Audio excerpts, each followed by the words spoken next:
أعوذ بالله من الشيطان الرجيم.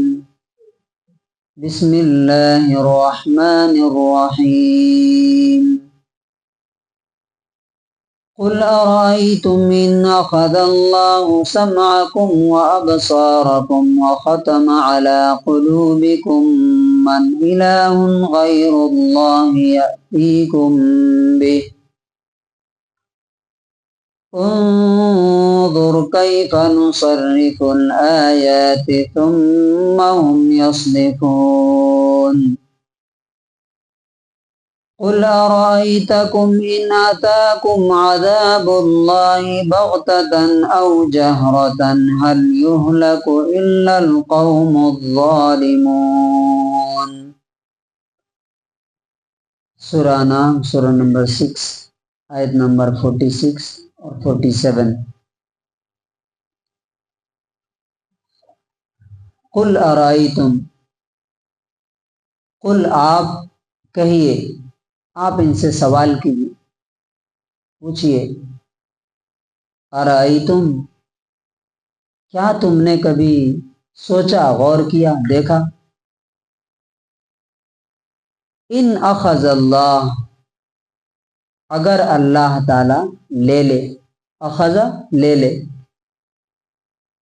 سمعکم تمہاری سننے کی طاقت، یعنی تمہاری سننے کی طاقت چھین لے، ہیئرنگ پاور چھین لے،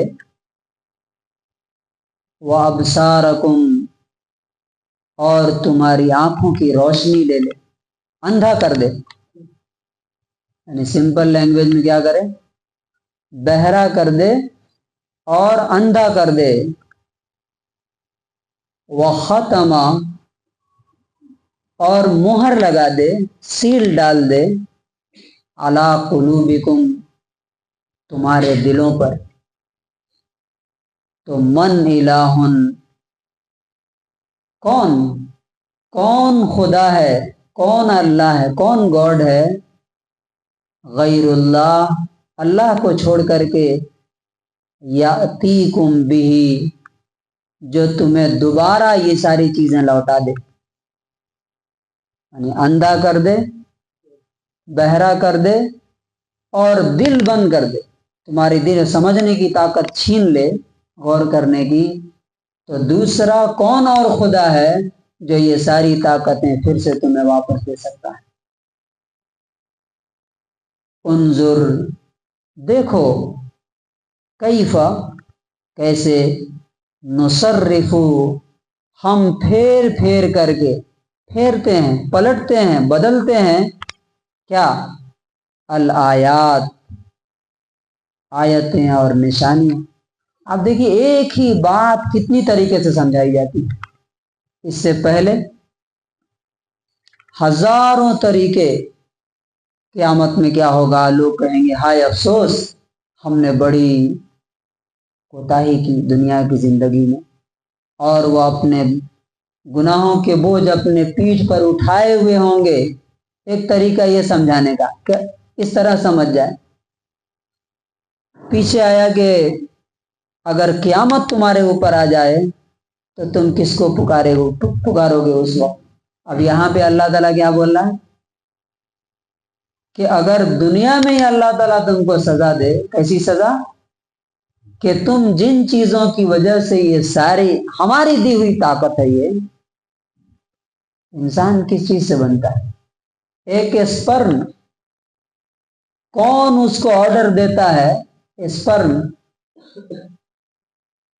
کہ اسی سے آنکھ بننا ہے، اسی سے کان بننا ہے، اسی سے ناک بننی ہے، اسی سے منہ بننا ہے، اسی سے دل بننا ہے، کون آرڈر دیتا ہے؟ اور وہی اللہ جب چاہے، جس کی چاہے، یہ ساری چیزیں چھین بھی سکتا ہے. تو اللہ تعالیٰ کہتا ہے انظر دیکھو، کیف نصرف الآیات ہم کیسے آیتوں کو، اپنی نشانیوں کو پھیر پھیر کر کے بیان کرتے ہیں، الگ الگ انداز سے، الگ الگ اسٹائل میں. لیکن پھر کیا ہے، ثم پھر بھی ہم یصدفون یہ منہ موڑ جاتے ہیں. یہ اگنور کر دیتے ہیں ہماری نشانیوں کو۔ قل، آپ پھر پوچھئے ان سے، ارأیتکم، کیا تم نے غور کیا، تم نے سوچا، ان اتاکم، اگر تمہارے اوپر آ جائے، عذاب اللہ، اللہ کا عذاب، اللہ کی سزا، بغتتن، اچانک آ جائے، جیسے رات میں سوئے اور پورا کا پورا تباہ و برباد ہو گیا، جیسے پچھلی قوموں کا اللہ تعالیٰ نے دوسری جگہ فرمایا، افامنوا ان تأتیہم بأسنا بیاتا وہم نائمون، کیا وہ لوگ اس بات سے ڈرتے نہیں کہ اللہ کا عذاب ان پر رات کے وقت آئے جبکہ وہ سو رہے ہیں، پتہ ہی نہ چلے کہ کب زندگی تھی اور کب موت میں تبدیل ہو گئی۔ او جہرتن، یا علل اعلان آئے، دن کے اجالے میں دکھ رہا ہے کہ ہاں بادل اٹھ رہے ہیں اور ایسا لگ رہا ہے کہ اس میں سے بارش ہوگی، لیکن اس میں سے ایسی آندھی اور طوفان آیا کہ اسی آندھی اور طوفان نے ان کو اٹھا اٹھا کر کے پٹک پٹک کر کے ختم کر دیا، تہس نہس کر دیا، اب وہ پورے شہر میں صرف مکانات اور گھر تھے، رہنے والا ایک بھی نہیں تھا، جہرتن، دیکھتے دیکھتے آیا۔ تو حل یہلکو، کیا ہلاک کیے جائیں گے، ختم کیے جائیں گے، الا القوم الظالمون، سوائے ظالم لوگوں کے۔ ظلم کیا ہے؟ کسی کا حق مار لینا۔ اللہ کا حق، نماز روزہ حج زکوٰۃ اللہ کا حق، بندوں کا حق، بیوی کا حق ہے، بچوں کا حق ہے، رشتہ داروں کا حق ہے، پڑوسیوں کا حق ہے، غریبوں کا حق ہے۔ اگر کوئی مارتا ہے تو اللہ تبارک و تعالیٰ یہاں پہ کیا کہہ رہا ہے؟ ایسے لوگوں پر ہی اللہ کا عذاب اور اس کی سزا دنیا میں آتی ہے، اور آخرت میں تو جو ہوگا وہ ہوگا ہی۔ اس کا انگلش ٹرانسلیشن ہے، Say, have you considered if Allah takes away your hearing and your sight and set a seal upon your hearts, which deity other than Allah turns it back to you? Look how we diversify the verses, then they turn away.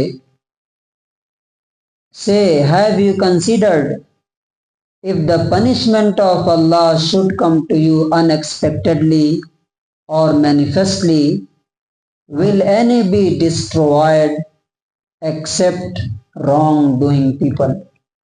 تو conclusion اور خلاصہ کیا ہے دونوں آیتوں کا؟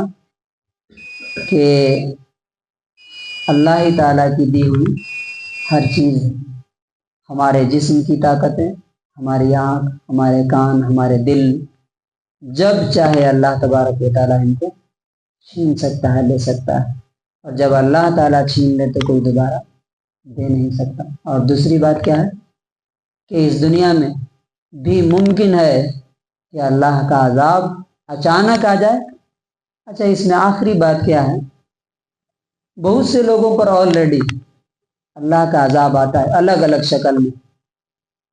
شکل میں، کبھی مالی پریشانیاں جیسے پیچھے آیا، کبھی صحت اللہ برباد کر دیتا ہے، کبھی بچوں کو نافرمان کر دیتا ہے، کبھی بیوی کو ریبیلین کر دیتا ہے، لیکن ان کو سمجھ میں نہیں آتا کہ میرے کس گناہ کی وجہ سے، میری کس غلطی کی وجہ سے، میرے کس پاپ کی وجہ سے یہ میرے ساتھ رہا۔ وہ تقدیر کا شکوہ کرنا شروع کر دیتے ہیں، میری قسمت میں ایسا لکھا تھا، کیا کروں؟ نہیں، ڈھونڈنا چاہیے کہ میری زندگی میں کون سا گناہ ہے، کون سی غلطی ہے، کہاں میں مسٹیک کر رہا ہوں کہ اللہ کی طرف سے یہ پنشمنٹ ہمیں مل رہا ہے۔